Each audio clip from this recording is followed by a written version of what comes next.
கர்த்தருக்கு ஸ்தோத்திரம். அன்பான தேவ பிள்ளைகளே, இன்றைக்கு புது வருடம் துவங்கிவிட்டது. அனைவருக்கும் புது வருட வாழ்த்துக்கள். தேவன் தாமே இதை கேட்டுக்கொண்டிருக்கிற ஒவ்வொருவரையும் இந்த வருடம் அபரீதமாக ஆசீர்வதிப்பாராக. மீகா 2:13 சொல்லப்பட்டுள்ளது, தடைகளை நீக்கி போடுகிறவர் அவர்களுக்கு முன்பாக நடந்து போகிறார். அவர்கள் தடைகளை நீக்கி வாசலால் உட்பிரவேசித்து கடந்து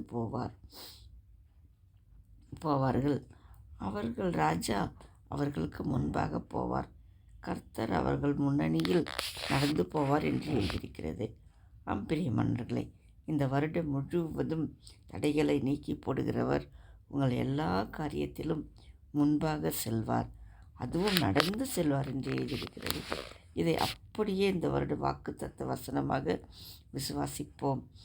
தேவன் தாமே இந்த வருடம் முழுவதும் நீங்கள் கையிட்டு செய்கிற காரியங்கள் எல்லாவற்றிலும் இருக்கிற தடைகளை முற்றும் நீக்கி போடுவாராக. அவர்கள் தடைகளை நீக்கி வாசலால் உட்பிரவேசித்து கடந்து போவார்கள் என்றும் அவர்கள் ராஜா அவர்கள் முன்னே போவார் என்றும் எழுதியிருக்கிறது. நம்முடைய ராஜா யார்?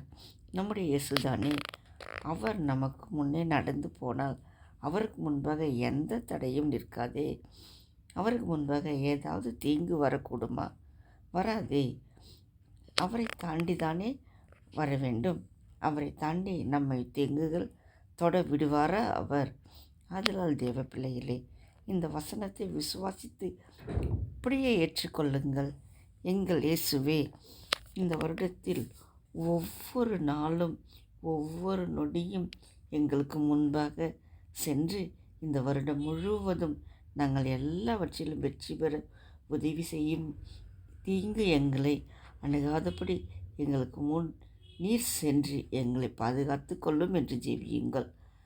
அப்படியே தேவன் உங்களுக்கு செய்வாராக.